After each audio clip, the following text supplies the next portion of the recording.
We have very successful coach joining us now. Of course, he began playing his junior days with the Lethbridge Broncos and then went on to the University of Saskatchewan.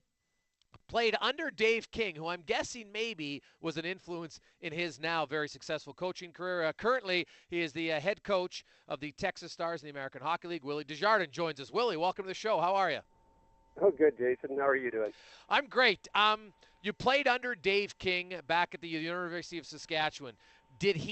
Was he the biggest influence in your coaching career, or were you even thinking about becoming a career coach when you were playing university hockey? I did think about it a little bit because of Dave. I went in there certainly not thinking of coaching. But then we had, I think we were 3-21 my first year, and then my last 3 years, I think we went to the national finals, and Dave came in after my first year, and he made such a difference to the team that I kind of looked at it and thought, like that, it was kind of interesting that one man could make such a difference. So at that point, I started thinking about it a little bit, but I was still playing. What do you think is the most crucial reason to be a successful professional head coach?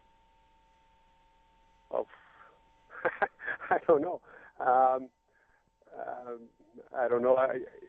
For me, and I think it depends on success and that. But I think you'd have to be able to communicate with your players.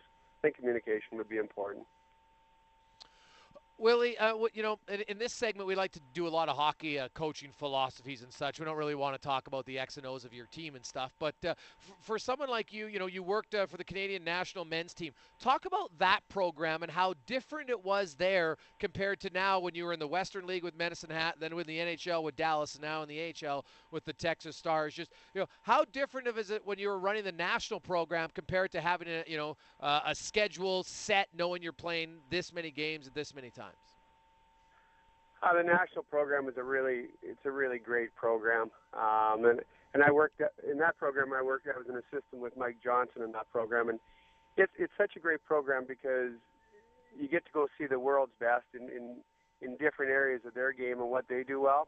And so we got to travel and see that, and we'd have big training blocks. We'd have a month's training block sometimes, or 3 weeks. So you could certainly work on different things. And the same with university. With university, you'd have a set schedule where you'd have your 2 games that, always usually Friday, Saturday, and you'd have the whole week preparing. And so you'd have lots of time in university to really develop your team and prepare your team. Once you get to the Western League and the pro leagues, you don't get as much practice time. So I think you don't adjust as much to each team that you play. You're kind of more focused on yourself and what you do to make sure what you're doing is you do a good job with that. Willie Desjardins joins us, Hockey Coaching 101. Willie, with so many games now in shorter period of time, players are in great shape.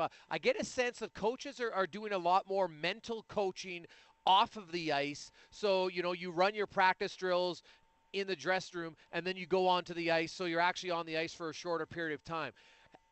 Have you noticed at all, is this create more successful practices? Do you get a lot of things done more in a shorter period of time, thus the players enjoy it and actually gain more on practice? Well, I think each coach has their own philosophy, and at each time of the year it's different.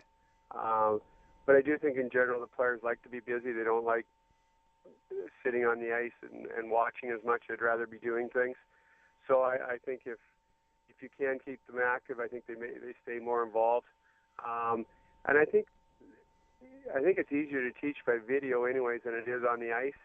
On the ice you have to stop it, and I always remember my son. And the one thing when my son was young, whenever he left the ice going really hard. Like he'd go full speed off the ice, but on the ice he wouldn't go quite as quick. And to me, it was because when he was leaving the ice, he knew exactly what he was supposed to do. And when you know exactly what you're supposed to do, you can go do it as hard as you can. It's not that he didn't want to do it during the play, but he wasn't quite as sure. And so for me, I think if you can use your video and you can teach that, then if the players know this is where we're supposed to be or this is what we want to do, then I just think during the game they can go harder. How has the game changed for you from a coaching perspective? Systems seem to change all the time, Willie. What's been the biggest change for you as a coach that you've noticed about the game from when you started to where you are now? I was really lucky. Like I played for Dave King, and we played against Claire Drake and Billy Moores, and those guys were real visionaries of the game. Like they were way ahead of their time, and a lot of things they were doing, and that was back in the '80s. There's still things that are used today, and so I think I was fortunate that I got to, watch these great coaches and what they were doing, and so some of what they did still applies today, and we still use it today. So I think the game's changed just in the speed of the game, and a little bit in the rules. So it has changed that way, but a lot of the techniques are still based on those principles. How often do you go to coaching clinics to keep yourself fresh and to learn new things as a coach? I go probably every year. I think I go and do some kind of refreshing and look at things. I also talk to different coaches about what they're doing and what works and what doesn't work. So I've been fortunate that way to be involved with some real good people. And whenever you go to coaches clinics, you hear there's so many really good ideas. So it's always good to stay in and to hear different ideas. Willie Desjardins joins us. He is the head coach of the Texas Stars, the AHL affiliate of the Dallas Stars. Willie, you were the associate head coach in Dallas for 3 years, and then you took over for Texas in last June. This is your first year with them. Was the reason you went down is because you ultimately want to be a head coach, and you feel the best way to be a pro head coach is to be a head coach in the AHL? Maybe a little bit. I think I don't know if that's necessarily true. I think I like running my own program. I like being a head coach, and I just find more enjoyment being able to kind of mold the team the way I wanted to mold it and try different things. So I think for me it's just more enjoyable being the head coach, and that's kind of why I made the move. Having spent the 3 years as an associate coach and an assistant coach, do you have more respect now for the difficulty it is to kind of have to put your ego aside and let somebody else make those decisions? Do you interact with your associate and assistant coaches different now than you did maybe before? I think you do. I think that it's it's important to stay involved and do things, and you try to keep them more involved. Because I think that's the fun part of coaching is being involved. Like if you're not doing anything, it's not as much fun. I was fortunate when I worked in the NHL. I worked with Mark Crawford and Glenn Gullickson, and both guys are really great guys and great people to work with. So I was lucky in that regard.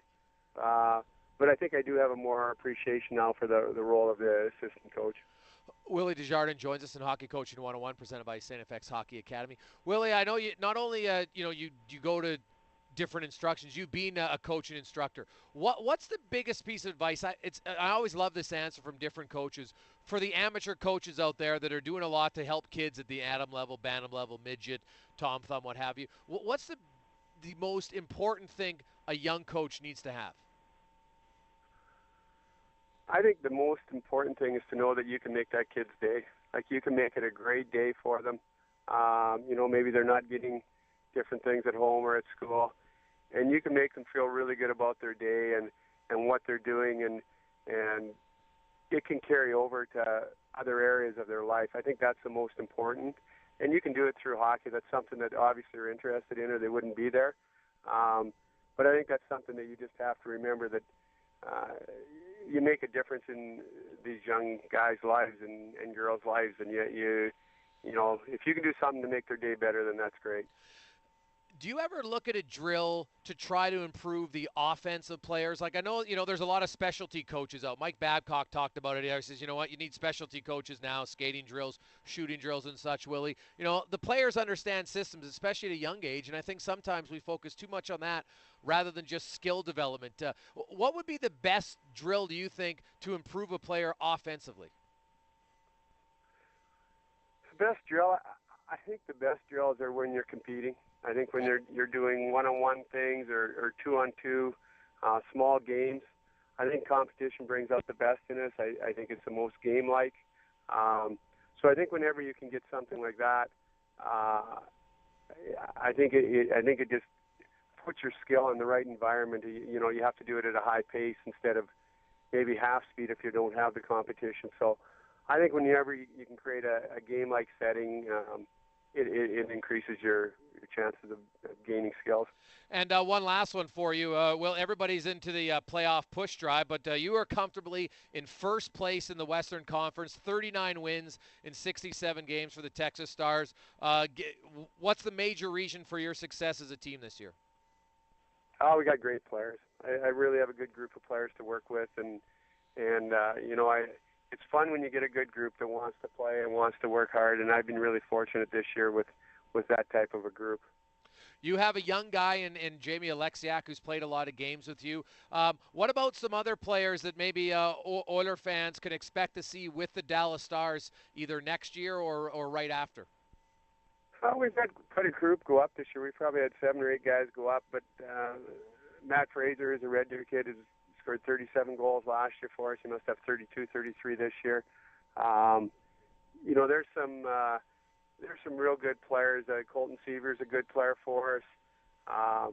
We've been fortunate with lots of players out of Alberta, and I think you'll see a lot of these names. Willie, I really appreciate your time. Continued success with the Texas Stars, and all the best in the playoffs.